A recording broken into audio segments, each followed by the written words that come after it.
It is Lieutenant Governor David Dewhurst. David, good morning. Good morning, Joe. How are you doing? I'm living the dream, my friend. Always a pleasure to talk to you. Busy days in Austin, right? They are. But I've got a real good feeling about this session. I think we're going to be able to once again balance our budget without raising taxes, pass a constitutional amendment that restricts our spending to inflation and population growth, pass comprehensive reform of our public education, ending teaching to the test, and put in place the increase in our water, our highways, and our electricity to take care of our population, which is growing about 5 to 6 million per decade. That's amazing. I mean, we're looking at 1,000 or more a day coming to Texas, right? That's exactly right. And again, infrastructure is going to be important, and people love hearing that. We're going to try to tackle that without any increased taxes. We'll talk about that more in a second. But you mentioned the budget already, and on a state level, we have to balance the budget. Balancing the budget 2 years ago was not easy. $5 billion in cuts to things that people thought, oh my God, how can we educate our kids if we have these cuts? Now we've got a surplus, so obviously we're doing something right here in Texas. For some reason, federally, They don't seem to have the same onus. They don't seem to think that they have to pass a budget or balance a budget. How do you compare what's happening federally to what we're doing here in Texas? Well, it's just night and day. When I was listening to the Obama State of the Union, Joe, and he talked about improving the economy, he doesn't have to look further than the states because the states are truly the laboratories of innovation. Right. And he has to look at one word, 5 letters, Texas. Here we are doing what Washington ought to be doing, and we've been doing it for 10 years. Over the last 10 years, I've passed and the speakers passed 51 bills cutting our taxes by over $14 billion. Every time we cut taxes, Joe, even when the economy was turning down, we saw employment start to pick back up.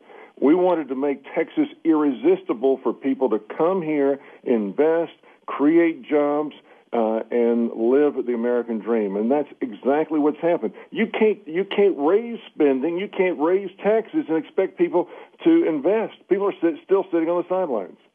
It's an interesting situation, and it's Lieutenant Governor David Dewhurst because Governor Perry is flying around the country. He went to California again recently, and Jerry Brown, the space cadet governor there, he was asked about Governor Perry trying to implore business and invite business to come to Texas, and Jerry Brown's response was, it's not even a burp. And then he said, this is his quote, it's barely a fart. When Governor Perry goes there and he's successful as he has been, when you talking to other state leaders or to businesses in other states, I should say, are extremely successful in bringing business to Texas, we kind of almost like the arrogance of a Jerry Brown in California. We kind of almost like the arrogance of an Obama and a Harry Reid or a Nancy Pelosi because then Texas continues to be the shining light. And we always can tell, Lieutenant Governor, who's successful and who's not by where the population explosion is happening. It's happening right here because we're doing it right. Any comments on what Jerry Brown had to say? Any comments on the disdain that we feel from Washington? Well, in the case of Jerry Brown, I kidded Governor Perry several times. That was the best spent $21,000 in radio I've ever seen in my life. All it did was inflame him, and the more he talked, the bigger jerk it made him look. Here people are fleeing the state of California because they've raised the income tax rate from 9 to 13 and like a half. They voted themselves an increase. It was incredible. Absolutely. And here we are in Texas. We haven't raised the salary on legislators and this lieutenant governor in decades and decades. It's still $600 pre-tax a month. So it's pretty important that you have a real job. Right. But at the same time, the disdain that Washington has, although I agree with you, Joe, it means that nothing is happening. And so the country is not moving forward. That's the change. We're moving Texas forward. No, absolutely. We've got a lot of companies coming here. Recently, Magpul was facing a situation in Colorado, and I know that the governor's office reached out to them. Any company, it seems, Lieutenant Governor, that is finding legislation that is over-regulation and is inhibiting their ability to succeed in a capitalistic free enterprise society, the first thing out of their mouth seems to be, well, we'll just move to Texas. It's got to feel good. It does. And again, at least my philosophy over the last X number of years has been 4 things. First of all, we keep our spending low. keep our spending low, and that's why we had to, in 2011, cut $14 billion of spending. That's why I'm pushing with Governor Perry a constitutional amendment to keep our budget, our spending, at or below inflation and population growth. So we're 48th out of 50 states in per capita state spending. Two, and most important, we've got to keep our tax. We need to keep cutting taxes. Over the last 10 years, we've cut taxes 51 times, and Joe, you heard it on your show. Expect the 52nd, maybe the 53rd.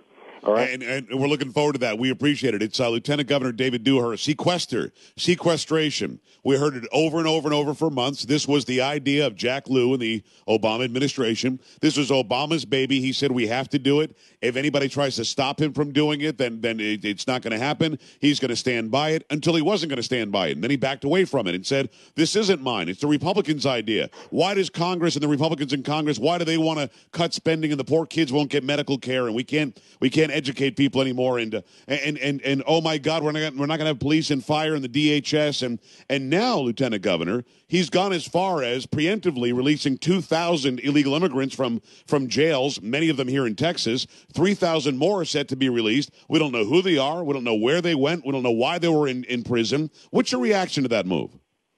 I think it's a crime.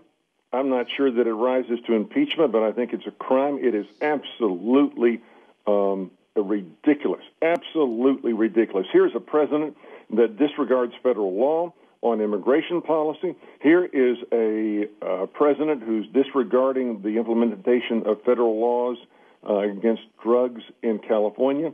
This is a president that is determined. He actually believes that he can con the American people over and over and over again. I'm the only traditional business person elected statewide, Joe, and you don't have to be a businessman or a businesswoman to understand this point, but there's no company, there's no government that I've ever seen that can't cut 2.3% out of their spending. This is absolutely ridiculous. So although the cuts are disproportionately heavy in the military, but there's no organization that can't cut 2.3. And to start talking about that we're not going to have security at the airports, that firemen aren't going to be there. The firemen are hired by the local jurisdictions. This is this is blasphemy. This is a man that has no shame. He'll try and do anything he can to win his point, and we can't let him. It's Lieutenant Governor David Dewhurst. Lieutenant Governor, we always appreciate the time. Is there legislation that you see going through that will, A, protect our Second Amendment rights because that's under assault, and B, I know that there's an open carry law that's being talked about. There's also, we're talking about possibly allowing people 21 years and older who have their CHLs to carry on college campuses. How far will we go in this legislative session to protect the Second Amendment? We're going to do whatever we have to protect the Second Amendment. I'm a strong supporter of the Second Amendment. Probably shouldn't say this on radio, but I'm on my third CHL permit. I'm a strong supporter of our Second Amendment rights, and we're going to do what we have to. And it looks like increasing support for the right for students 21 or over to be able to carry a concealed weapon on a campus. It only makes sense when you see the debate that's happening in other states and how completely different they are from what we're doing here in Texas, and you see what's happening federally. Are you like me, David? Do you want to see these ridiculous laws that are without a doubt infringing on our Second Amendment rights end up in the Supreme Court sooner than later? Let's decide this now. Let's figure it out. Either we have the Second Amendment rights or we don't, right? Absolutely, but we've got to have a cause of action first. So on the first evidence that the president has broken the law, and he may have on his ban on some of the clips and things of that nature. Right. But on the first real evidence that he's broken the law, this state needs to be in federal court suing him and taking it all the way to the Supreme Court. It's Lieutenant Governor David Dewhurst. One more quick question, and this is a piece of legislation that was brought to my attention yesterday. I don't think it has a chance of going through, but what's your thought process when somebody says, I think Lyle Larson suggested this, if you run for a different office while you're holding a state office, you should resign your office when you run. You did this last year when you ran for Senate. The governor did it when he ran for president. I'm not necessarily in support of it. I think you guys did your jobs fine while you were running for other offices. But what's your thought process on that? Does it have a chance? And would you be in support of it or against it? Well, to the extent that there have been cases where people have been constantly running for other offices and they're not doing their job. That's not what happened in the case of Governor Perry or myself. And so at the end of the day, his campaign was relatively short-lived. He was back in the saddle, doing a good job. And so I don't right now see the need for it. But again, if we've got problems with people that are not doing their job that the people elected them to, then the voters ought to throw them out, or we need to perhaps to take a look at something like this.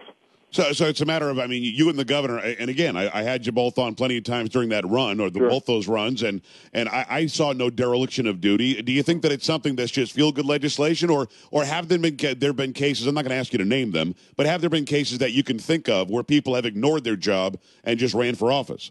Well, I haven't seen any case in the last, from the either as an elected official or before. I haven't seen any cases in the last 10 or 20 years where people absolutely disregarded their job and they were running for something else. That would be a real problem. But I have not seen cases of that. Lieutenant Governor, it's always a pleasure to have your time, and anytime, my friend. We'll talk soon. All right, Joe, thanks so much. Bye-bye.